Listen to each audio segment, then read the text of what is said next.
All right, we'll go ahead and get started. Once again, thank you to all of our attendees here today.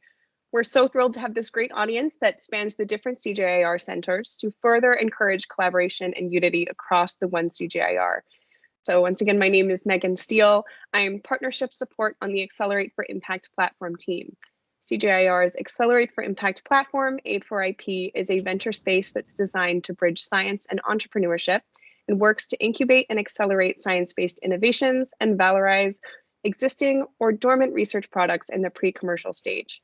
A4IP leverages scientific creativity through collaborations and cross-pollination of knowledge by connecting it with the innovation ecosystem while generating both impact and resources needed to support continued research in pursuit of the Sustainable Development Goals. As part of A4IP's activities, we organize these Venture Out event series, interactive webinars to encourage learning and collaboration between CGIAR scientists and the innovation ecosystem with the aim to learn from and connect with disruptive science-based startups and keep nurturing the entrepreneurial mindset, market, and impact-oriented approach of the organization. Investment in agri-food technologies increased throughout 2021 to record levels, especially from private sector sources. And at the same time, scientists from agricultural research and development organizations are putting forth promising solutions. But despite this, these discoveries that could drive food systems impact are stuck in the lab or overlooked in research papers. A commercialization gap persists, but there's hope. More collaboration between scientists and venture actors can bridge this disconnect. And starting a dialogue between science and venture groups will be the impetus for partnerships to grow and food systems impact to be fully realized. So that's the goal of this Venture Out event today. We hope that by building connections between CGIAR and science-driven startups like Stenon, we will foster learning and collaboration across the innovation ecosystem. Thank you all once again for joining us in this initiative. We hope and encourage you to consider the lessons of this venture for your own research. Now, without further ado, please allow me to introduce you all to our guest speaker joining us today. Niels Grabbert is the co-founder and chief technology officer at Stenon. Niels has obtained multiple degrees, including a master's degree in electrical engineering, and spent 7 years in sensor research and development at one of the most prestigious institutes, the Fraunhofer Institute for Reliability and Microintegration, as the team lead. Niels is the holder of several patents and the author of various recognized publications. He has prior experience advising multiple Berlin-based tech companies on their technologies, and now since founding Stenon, Niels has overseen innovation at the venture, establishing the technology vision, strategies, and growth plan. The venture Niels will be presenting to you all today is Stenon. Stenon is a German agtech startup founded in 2018 that aims to provide farmers with a real-time soil sensing solution.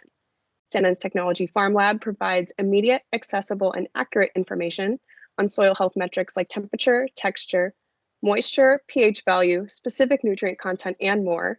By giving immediate in-the-field access to soil data without the need for laboratories, farmers are equipped to save time and money while optimizing their yield, crop quality, and soil health.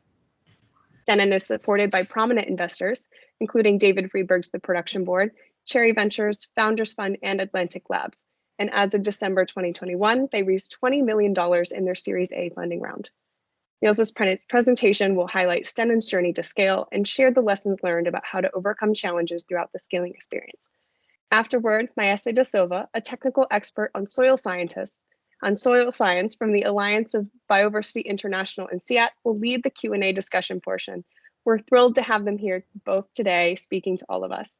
So I'll now go ahead and hand it over to Niels for our presentation on Stenon and technological innovation for soil health.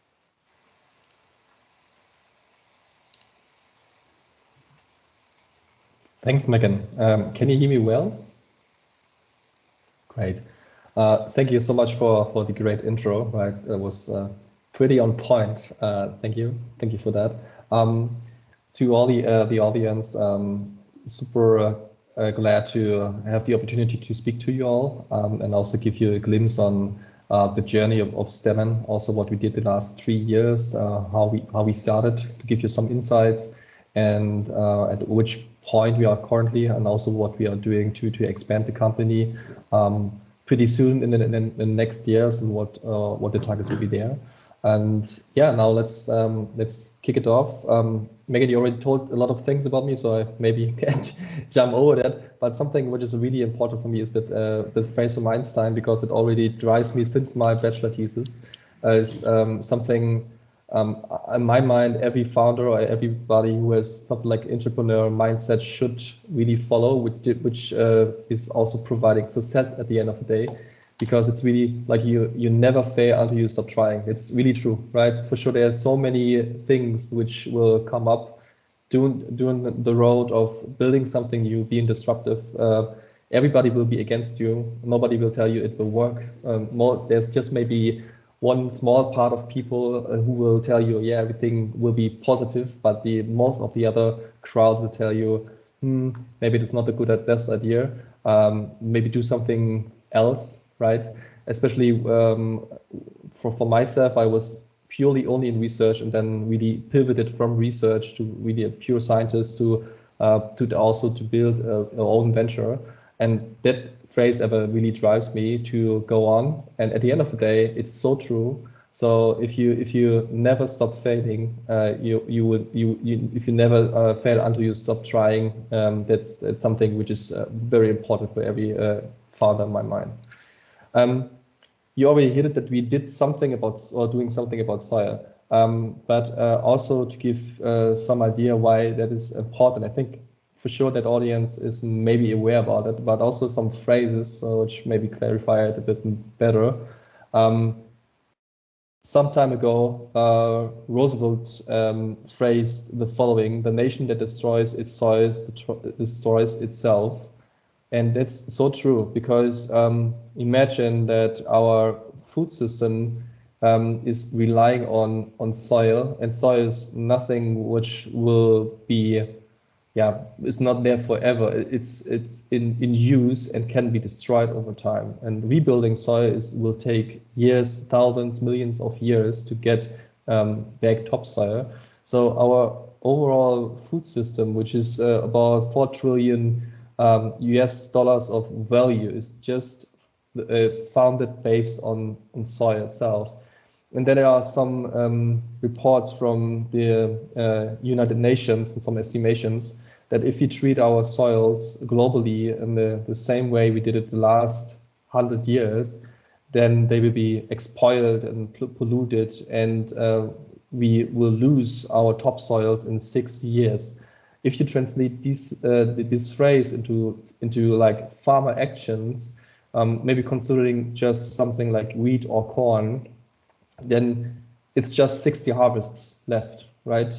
And imagine that number is it's pretty bad, because 60 harvests is at the end in the lifetime of humanity. It's nothing. But if we lose that, then we have a big problem to feed our people and also to have a healthy planet. So we need to get more information about soil and also prevent soil from being exploited and polluted, but at the same time, for sure, use it for our agriculture system. And that's why soil data is so important, because it will give you, or the farmer, the consultant, every agriculture-related person who is working with plants and crops and crop production, gives information about how the soil should be treated to give food to the plant at the end of the day. And if we would have a lot of soil data on really like good dense high density soil information, then there's two pillars which are really impacted by that. So farmers could increase or decrease their inputs, so have savings about 10 to 50%. Even now, as you know, the Ukraine crisis also increases energy prices. Now the input savings would be even higher, because nitrite fertilizer is directly connected to energy, right? So you need also here to be more on point with your fertilization, to not over-fertilize or under-fertilize specific fields.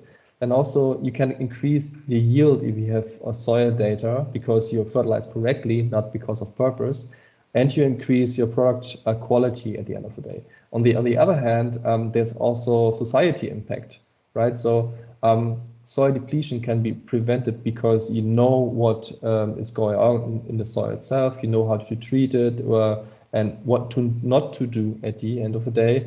Also, you reduce water contamination, so not maybe don't, because of not putting again 30 kilograms of nitrite or 300 kilograms of nitrite just because I have a specific recommendation planning for my crop, but I don't know what the concentration in the soil is. And also, on the other hand, increasing soil health and carbon storage, which is also quite a big pillar for our society in regards of carbon dioxide and carbon sequestration. Here also we can consider nitrite and nitrite dioxide leaching as being important for greenhouse gas emissions reduction, just because fertilization can be done better with soil data. So there's so many impacts you can soil data will have to society and to farmers if you would have it on a broad scale, right? And therefore we have invented and developed the last 3 years real-time soil analyzation technology. We are calling that Stenon Farm Lab, which is consisting out of more or less three different technologies combined to one technology. One part is on the left side, as you can see here. It's that's the measurement tool. So that tool you put into the soil and then do some soil readings with different kinds of sensors we have developed and fused together.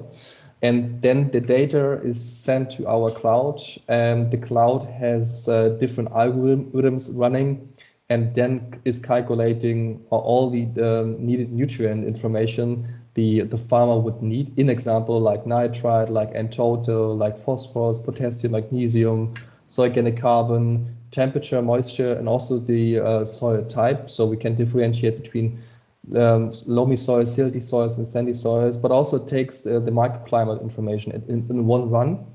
And in a third part of the system, we have our software, which is doing the visualization. So you can use your normal smartphone in the fields, connect that smartphone with Wi-Fi, and do a measurement, and we'll get then your readings in 9 to 10 seconds directly on your smartphone, and would get an idea about the situation, the properties of your soils, and also then can match that with the needs of the plant. Overall, which is very, very happy, we are super proud about, is that we have reached several certifications as the only company in soil sensing in the world ever could show that. First of all, for sure, like normal product safety certification, but also like an accuracy certification. So we undergo an independent from the Federal Institution of Soil Science and Plant Science leaded accuracy certification from Germany to prove that our measurements are laboratory comparable with direct measurements in the field, so really fresh soil measurements. And this is really insane that we have done that in that small time, but also have proven that in that small time.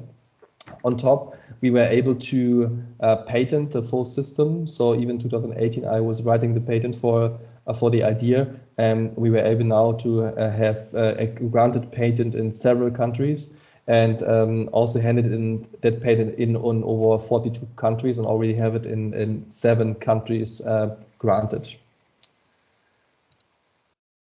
And maybe also, what's the benefits of our system compared to the conventional? As you know, the conventional is whether you don't have soil data and then you just do it, do fertilization because you know what the plant needs, and then you just put it, right? It's in a lot of countries, it's the case, which is pretty bad.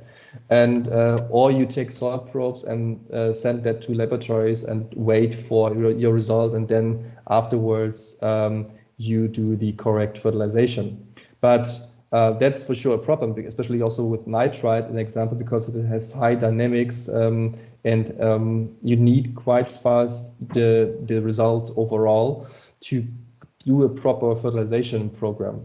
So that's why we are up to 1,000 times faster compared to the laboratory, because we get it directly in real time, so that the farmer get directly in real time the reading. We had at least 7 times more more data will be created, and we are at least 6 times cheaper, and everything is digital. So for every measurement, we directly have also the GPS position and also the time frame, so you can directly see over time in get an idea where you did measurement and how the properties of the soil will change because of different kinds of effects.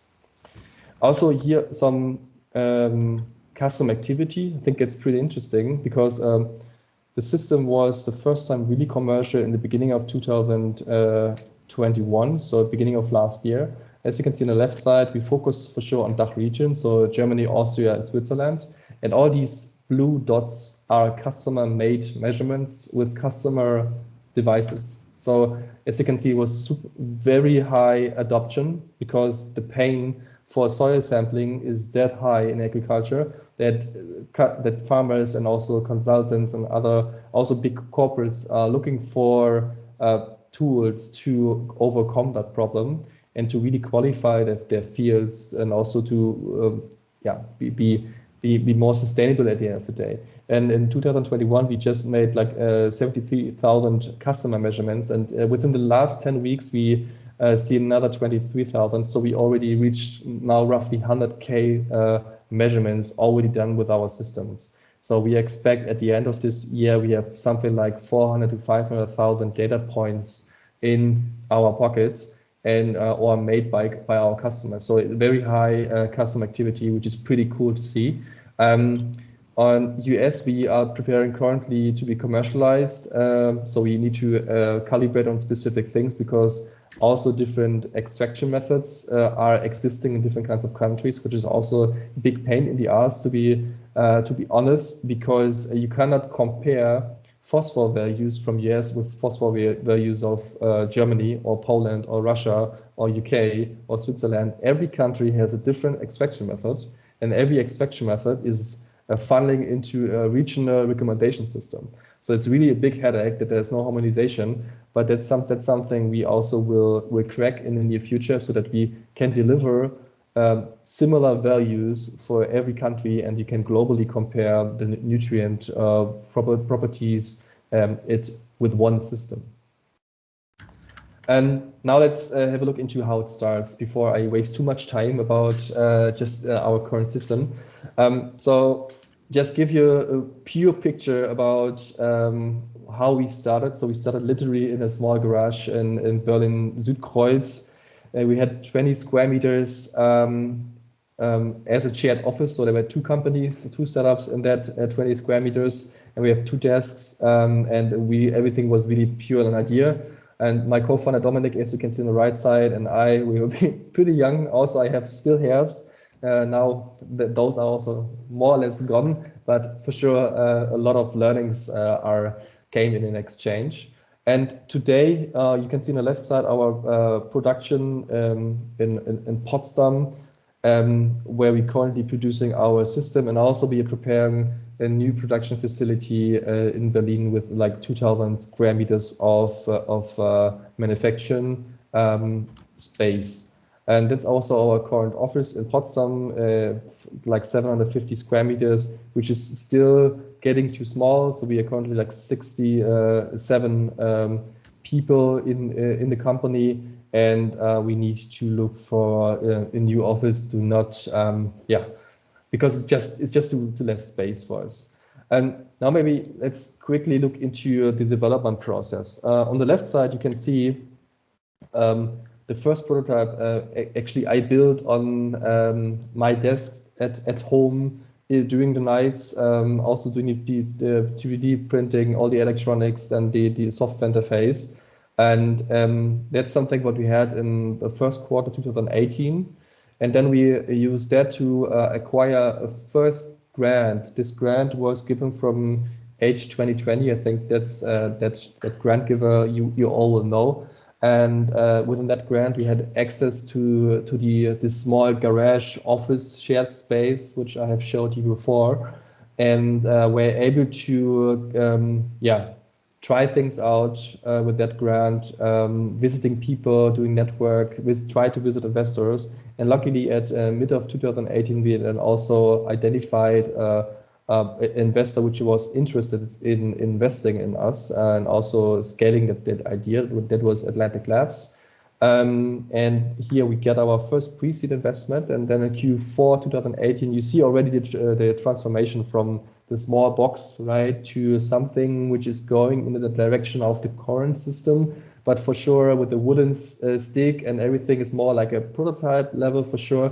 But a lot of technology was still invented on that level. And Q2 2019, we already have something like a prototype system, which is also more mobile, which also was traveling to Japan actually, and stuff like that. And in the next phase, in end of 2019, we started to reiterate or recreate parts of the prototype to make it mass producible, because it's also quite a strong learning. Building a prototype is something, also building something in research environment is something. Also, that's what I learned in research over 7 years. But building something which will work also outside in every environment. So we are speaking about farmers outside, rain, a lot of dirt, different kinds of weather conditions, different kinds of people knowledge. So something which should also work in that environment without a lot of, without teaching a lot or educating a lot is not easy.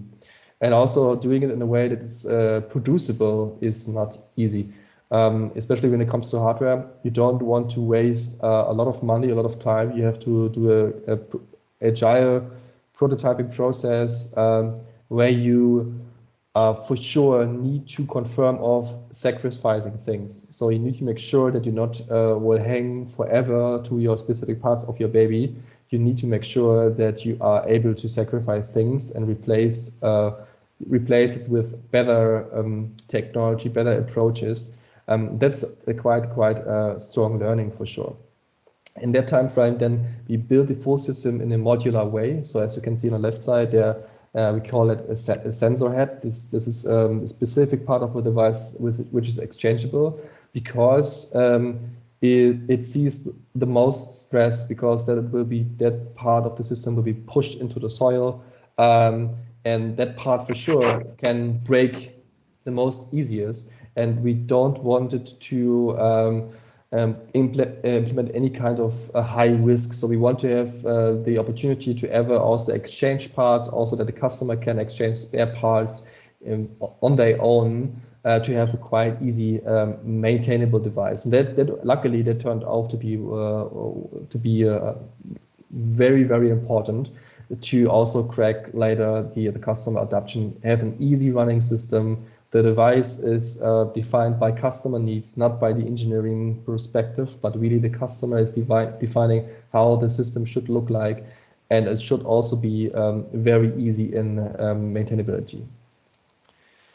If you now look into some growth experience, so as you can see here, that's our current leadership team.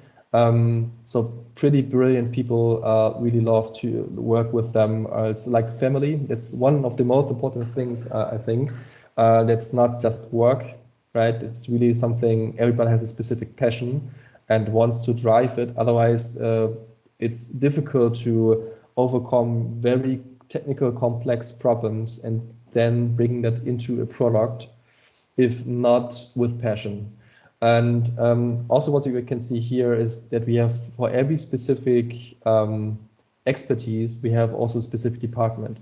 So we are not sourcing technology things out to different other kinds of external parties. We're really owning the full chain, from software engineering, from the software on the device, to the software in the cloud, to the software in the web interface. But also we are now on the overall knowledge of the soil science dependencies, extraction, agronomy dependencies, and so on. We have a department for data science and data engineering, which is fully owning all the data streams. Also, the calibration is owning the knowledge between different kinds of failures of the system, how to predict failures, and so on. Same for hardware and engineering production. So as you can see, it's really the aim to get the full expertise on the team, and also hire for passion. So that's what I also have in the bullet points. For sure, hire a strong leadership team is very important, which brings all the expertise into the pockets. But also hire for passion and excellence. Excellence, okay, but if you have to choose for passion or excellence, my opinion, ever choose for passion, because then automatically excellence will be created. Because if you have a passionate person, then they will become excellent over time. But finding passion is for sure more difficult than finding excellence. What is also important during growth is adjusting the company structure. So for sure, when you start with 2 people, that is something, right? You can build something like small MVPs, can have some network, some pitching, and so on, and have some, specific structure. But having like 30 people, 60 people, 100 people, it's a different game.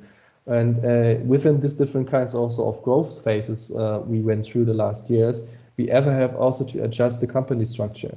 And that is sometimes not that easy, because some people get rid of their old job, right?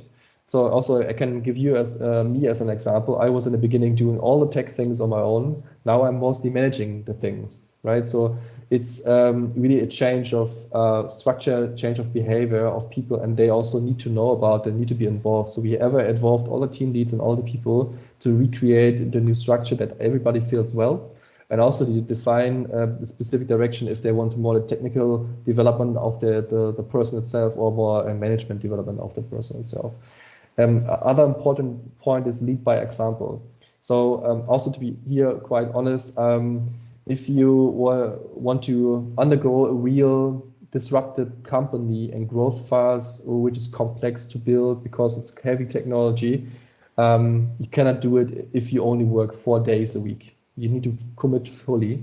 So if you only work 4 days a week, and then you say, okay, I can do it because of good time management, and it's just, then would my answer be, okay, but then you could also do much more on top, and then you would be much faster and growth faster if you would also use the extra time on top. So at the end of the day, if a leader is not doing the same workload, the same, in my perspective, just the same complexity, same workload and throughput than the other team members, then it's difficult for the other team members to follow. And that's why leading by example is very important. Same also for supporting your team members, not only in things which are important for the company, things also which are important for themselves. In example, we have several COVID issues where also family members have very heavy or also even died at COVID and stuff like that. And we really were able to support our people on a private level. And that is also creating a lot of bonding between the leadership team. It becomes more like a family, and also it becomes more like they trust each other much more. And that will also create a better communication flow, which is important to identify problems, because nobody speaks often about problems, mostly about the good things. But problems are much more important than the good things. And at the end of the day, for employing people, especially leadership positions, don't lay off too late if you feel it does not work. So lay off fast if you feel it will not work, but be sure if you hold on that person. Just here's some team growth overview. So like September 2018, when we get the first investment, we were just 4 people, and now we are roughly like 70 people. On the other hand, also we have like 75% of our people are tech people. So they're really like master degree people, have their PhD, and are from scientific background. So that's also quite important, because we are a deep tech company, and I think it's also important to understand. Was there a question, or was okay? Then adding quickly new people is also quite hurts. That's something everybody should have in mind, because having 20 to 30% new of people, that will destroy for sure also company culture if you don't do it in a controlled way, right?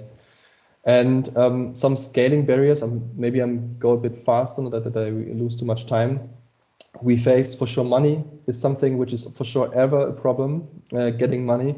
Here you ever have to have in mind the business case, not the engineering and the product case, but ever have in mind that the company, if you have an investment-based, investment-oriented company, you ever need to have in mind what the investor would looking for and optimize also for sure on that direction. Otherwise, it will be difficult to get investment in a way. And also we have for sure a heavy research product. So we have like 3 years of pure research, which have to be for sure undertaken first before we have enabled ourselves to be commercial, which is also a long way, but for sure it's also at the end of the day very fast because we have a quite complex product. Difficult is also to hire people. Overall, these technical expertises, as you can imagine, software data scientists combining with the soil science is not that easy.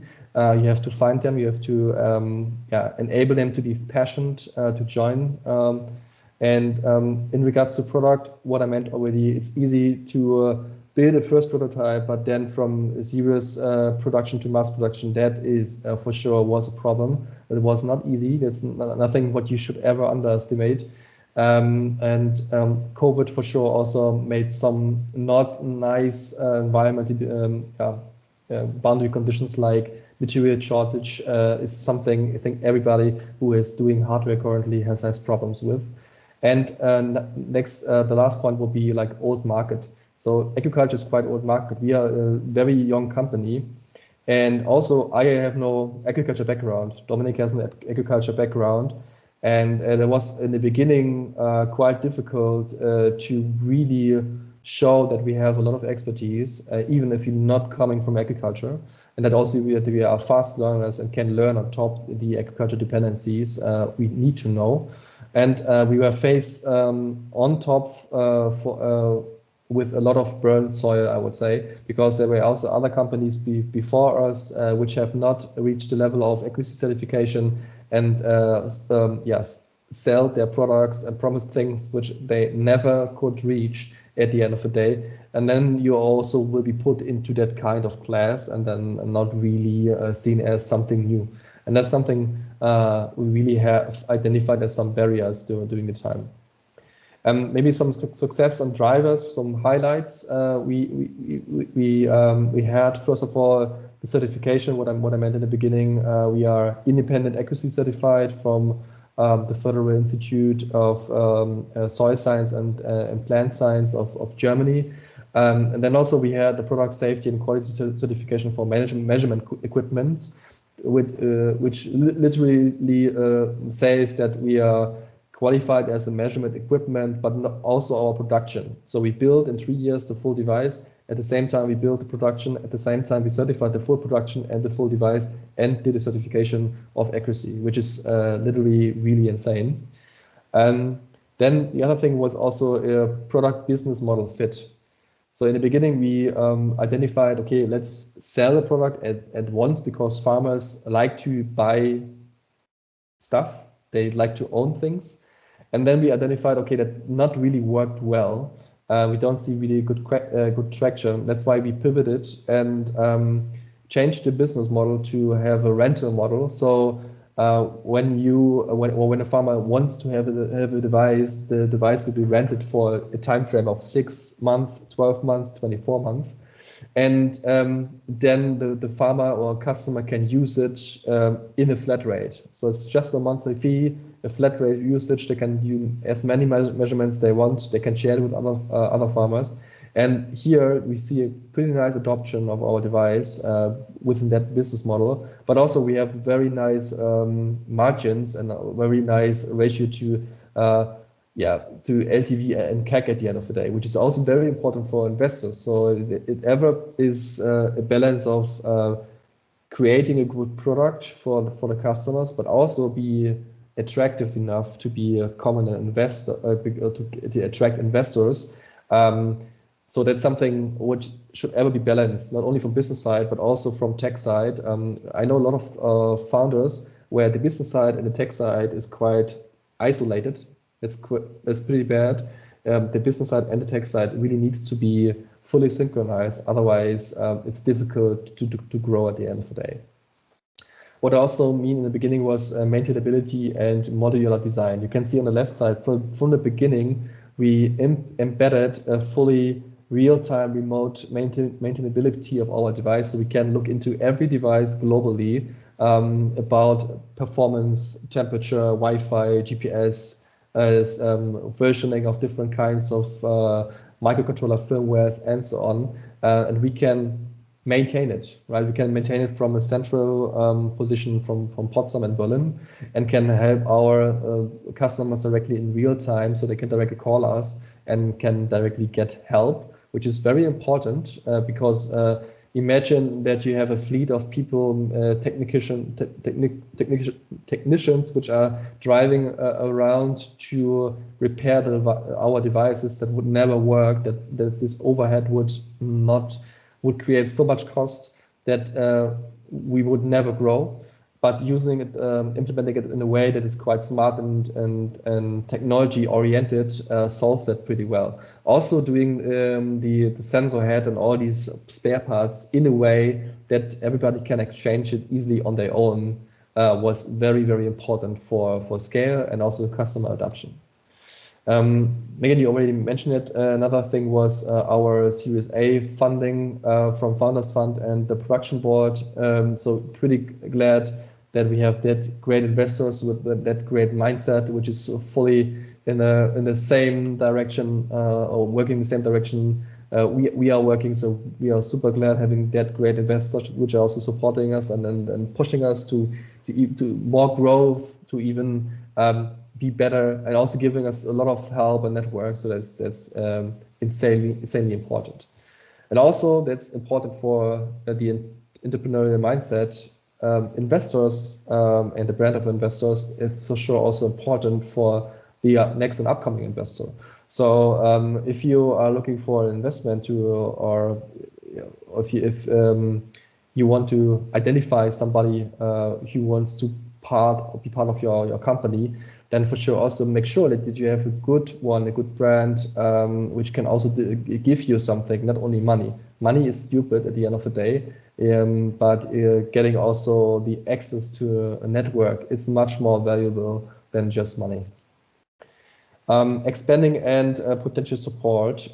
So for sure for the expanding, I cannot give so much insight because there's a lot of stuff we have currently in a pipeline, which is still very confidential. Really looking forward to make that published soon, but it will take a bit.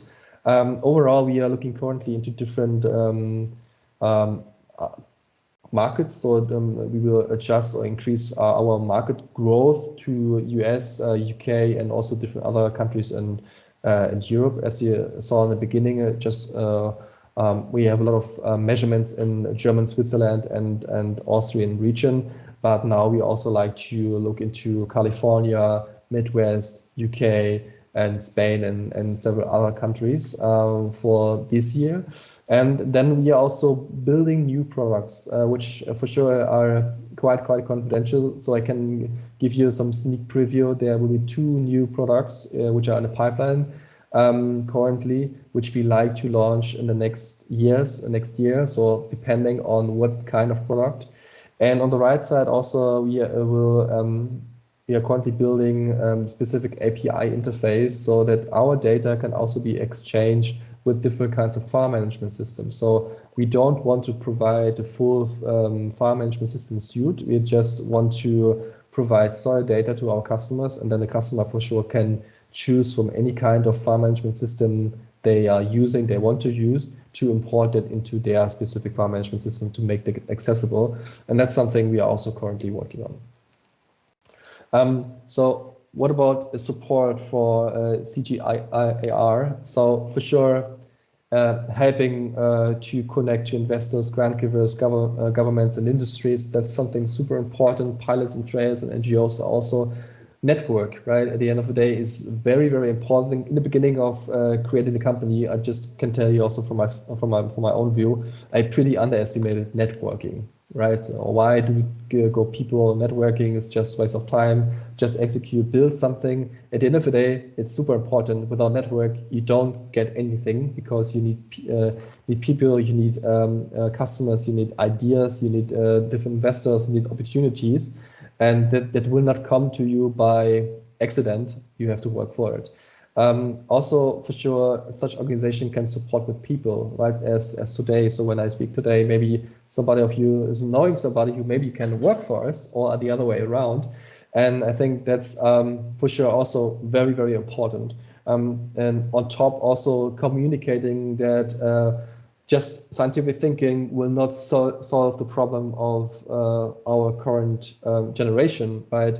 Because only writing a scientific paper is not the same as building something, really. So I was 7 years really in research. I did a lot of research papers, and often it stops at, okay, project is done. We will now look for next project, but not really converts into something because there's no money for it, and also the people don't really need to, because they need to bring in more money for next research project to finance themselves. And for sure, in that environment, it's also would be great to also discuss about the product itself, like feedback discussions, user tests, and also get market access, which is also for sure connected to network. That's it. Hopefully, I was not too bad in time, Megan. No, that's great. Thank you so much, Niels, for that presentation and that fantastic insight into the venture experience of Stenon, especially the last portion, connecting it with the work of CGIAR. And so now to sort of continue that connection, we're going to have a discussion moderated about the technological innovation for soil health. And we have with us today Mayesse de Silva.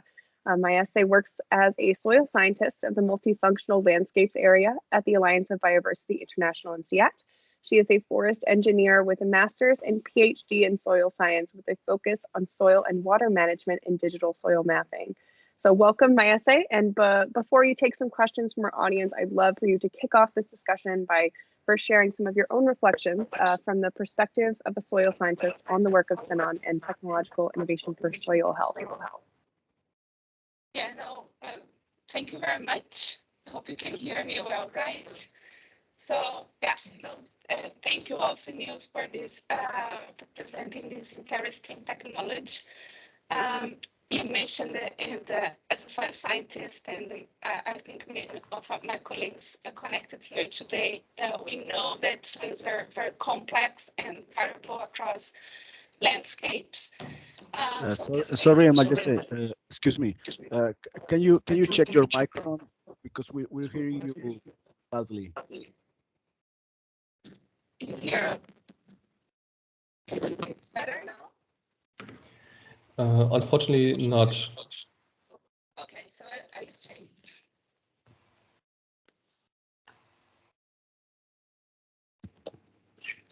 How about now?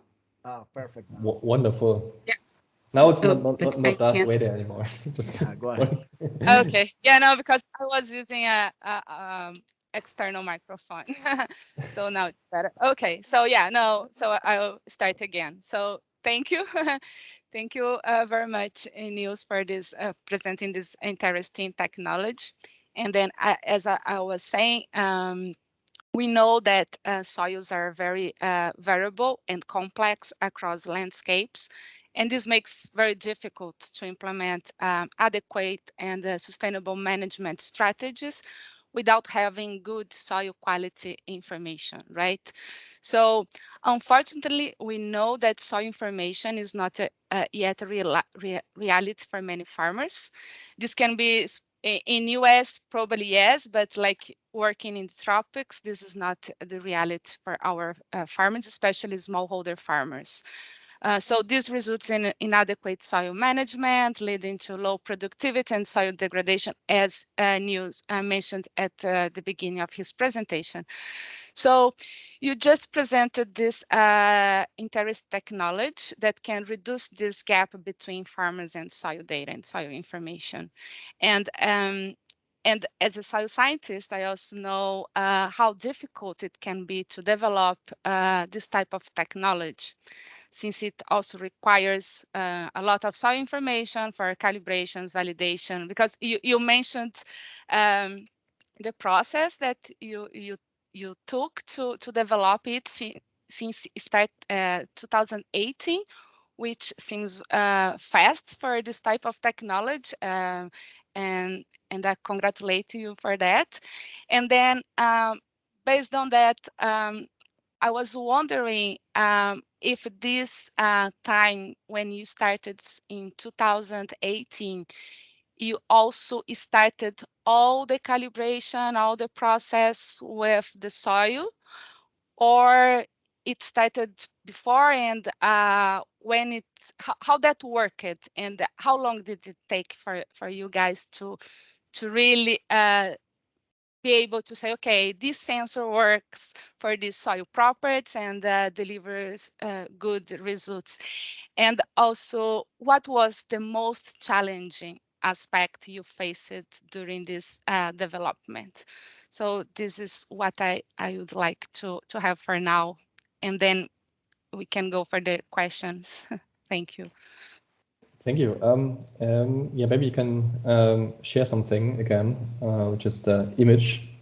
So just to be honest, in a very early beginning, we ever do both in parallel. We don't develop first the hardware itself, and then we do the calibration. We ever identify the performance of different kinds of sensors, develop the sensors further and further, and then also measured it at the same time, right? So it was a parallel development process. Otherwise, it would not be possible in that time frame, which is comes also with some problems because it is influencing each other at the end of the day, right? So if you identify, okay, the sensor will not work, you have to adjust specific parameters, then you have to reiterate and so on. And in the beginning, quite interesting, you see this white pockets, right? So it was super insane. So I really will tell you something which is really insane. We in the beginning had the idea also because of some research partner was finger pointing that to us. Okay, looking into sandy soils, loamy soils, and silty soils, and then putting it into a pocket and putting different kinds of nutrients, and then doing a calibration to that, right? To identify different kinds of concentration. We ordered 6 tons of soil. We were 7 people, and we sieved everything by hand, separated that into these buckets, and then we put it also into like a concrete mixture to inject liquid fertilizer homogeneously, and also really crazy. And then we built these 5 very early sensor systems, as you can see here in the image, and then measured these different kinds of pockets. At the end of the day, in this pocket, it really worked great, right? So we really have a very nice performed device, and we're super happy. That cost us like 7 months, something like that. And then we went out to a real field, and that's what I meant in the beginning. Building a prototype in the laboratory environment is something, right? But taking it out in the real environment is something fully different. Then we really take that system out to the environment, measured, nothing worked anymore, nothing. So we have to because of such soil in that buckets, like fully homogenized, sieved, and whatever, it's not existing outside, right? It's too artificial, and we teach our system to a fully artificial setup, and that's why we decided, okay, now we have to do real calibration on real fields, on real farming fields. And what we did then, within 18 months, we covered over 800 different German fields, 8 different positions, from different kinds of crops, like from strawberries, asparagus, wheat, corn, you name it. Every kind of crop really have good diversity, because also different kinds of crops coming with different kinds of management practices, coming with different kinds of soil properties, and for sure also focusing on different kinds of soil textures to have a very broad and diverse data set. And overall, we have now like 120,000 wet chemical reference data sets in our database, which is, I think, one of the biggest private-owned soil database existing currently. And that's something which we then use for building a robust calibration at the end of the day. So calibration for sure is very, very difficult if you don't have a good design, how to calibrate. As you know, soil is very heterogeneous. That means if you just make some measurements and then you make a measurement with our device, also at the same position in the field, it will never be the same because you never hit the same position. So you have to have a correct geostatistically calibration design. That's something what you need, and then you need a robust data set, and that's something what we did in 18 months with a lot of effort. I can't tell you how many soil probes I pulled on my own from fields, but at the end of the day, it turned out to be the correct path. And also it comes back to the Einstein thing, right? Just keep on trying and walk. And then it turned out, okay, it worked, it's robust, it works on different kinds of field. We don't need to calibrate every field, but we need a quite robust generic database. And then also our system also can grow. Thank you very much. So we have questions, right? I think we have one question in the chat. Yes, so Marsha from the Alliance asks, how do you manage the support for users on technical issues and bugs? So the cool thing, also what I meant in the beginning, is that we have fully remote accessible user management. So we can directly look into every device. We can see what, in example, a customer has measured wrongly, in example. We can see the raw data of the measurements at any time. So for sure the device needs to be online, but it's not a big problem. And then also we track different kinds of behaviors of the hardware itself, like temperature, CPU, storage, versioning, and so on. We can also update every single part of the device over the air. So in example, we're currently developing new features, new software, do bug fixes, and so on. And that's it's easy to be implemented. We just trigger globally update requests like with your smartphone, right? And then the device will automatically, when it will be online, will download the new version, and then we'll have like new features, bug fixes, whatever. So it's like we currently also working into increasing the measurement time, because which is also software update. So like I don't know, like a Tesla speed update, if you like, so just for the FarmLab. Because currently the sensors are asked in series, one by one, just to remove any kind of risk about crosstalk, electromagnetic crosstalk. We just don't look into it in the beginning because it was not important. But now we can also reduce the time from now like 20 seconds to 5 seconds, 10 seconds, something like that. And that's now currently a software update we are working on, and we deploy it to customers. Then you have to assign on speed update, and then it's like 80% more faster. Great. We have another question in the chat. This one is from Gertrude from IITA. And she asks, what makes your technology exceptional compared to other apparatuses commercialized? It's the kind of sensor fusion, the specific technology for sensing we have identified, but also for sure, I think the in-field calibration, what I mentioned before, so that it's something like a combination of both.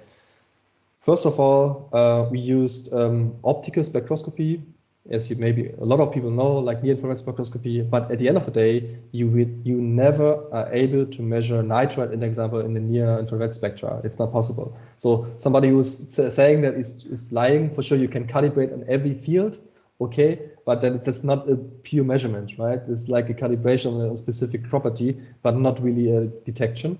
What we did is we have combined different kinds of sensors to get a better description of the material soil. Soil is a mixed material. It has biology in it, chemistry in it. It has different kinds of physical properties. So it's super complex, like blood. right? So it's very bad to measure at the end of the day. So the was the wrong idea to go for soil as a start, but also it's a quite interesting material to measure. So what we did, we increase the sensing methods to describe soil more holistically. So we have the optical methods, which is UV-vis, so ultraviolet, visible light, the infrared spectroscopy on the one hand, and then on the other hand, you can also read it in our patent, actually. We have an electrical impedance spectroscopy, which is normally used for material science to identify solid liquid interfaces. So you can describe with an electrical impedance spectroscopy interfaces of two materials in a good way. That's something we combined on top. And on the one side, you can get with a near-infrared spectroscopy system and maybe moisture and organic carbon somehow, somehow. And with the electrical impedance spectroscopy, you can look more into the ions like nitrite, ammonia, and so on. And if you combine both, it's a superposition of both informations, and they are beneficial to each other. That's exceptional.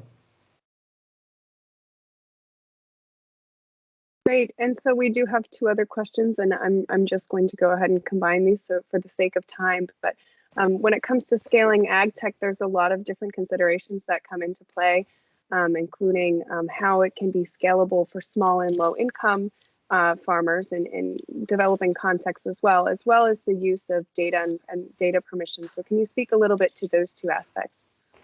For sure. So for sure, developing a device for small income, in example, if you're looking into maybe non-developed region, then there's the other question about the business model behind that, right?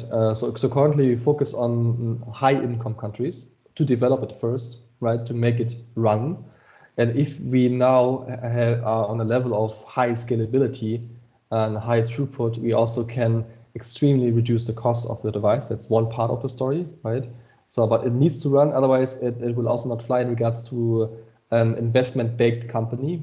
Right? So if you cannot make any money with a company, no investor will invest. That's how it is at the end of the day. But if at the end of the day the throughput is high enough, then we can reduce the price. And on the other hand, also maybe there are big corporates or big enterprises which are maybe also have interested into getting better quality from non-developed countries, which are but have the money to pay for it. Could also be a business-related thing. In example, better quality, and in example, they can tell that crop was grown 50% less nitrite need, or with 50% less nitrite need. Then they can use it also for selling it to their retailers. So that there some kinds, their business models, I think, which also would make it possible, even if the device is not super cheap. And data permission, our customer who is owning or renting the device is owning the data, the result, right? So we are there are two data streams. One data stream is the pure raw data of our system, and the other data stream is the result, what the customer is seeing as nitrite value, pH value in the web app interface. That values are owned by the customer, and the raw data we are owning, but also using them for developing the system further.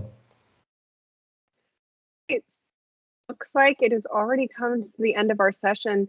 And though our discussion here has wrapped up, we want to encourage you all to keep this broader conversation open. If you have more questions or want to ask more questions, please reach out to our team, the Accelerate for Impact platform, at innovations@cgiar.org. We really want to encourage you to build on this collaboration and knowledge sharing, and that will be integral to scale up and out the innovations needed for food systems transformation. So we hope this event has delivered on building bridges between science and entrepreneurship, and all while CGIAR as an organization strengthens its commitment to innovation and acceleration. So we ask that you stay tuned as well to all of the programming coming out of our team, including upcoming innovation challenges like the AgriTech for Morocco Challenge, collaborative capacity building events like our recent orientation with the Innovative Food System Solutions Portal, and additional iterations of Venture Out seminar happening this year. So again, if you have a theme or a guest you'd like to see covered in a future Venture Out event, or you want to get involved with the work of the Accelerate for Impact platform, please do reach out to us. The email is innovations@cgiar.org. Once again, a big thank you to our speakers, Niels and Mayesse, and to Jose from the Alliance for helping us organize this seminar today, and of course, all of our CGIAR audience in attendance. We hope that you'll join us for the next Venture Out happening this summer, and see you next time, and a happy St. Patrick's Day to everyone. Thanks for coming. Thank you. What a pleasure. Take care. Bye-bye. Thank you. Bye. Thank you all.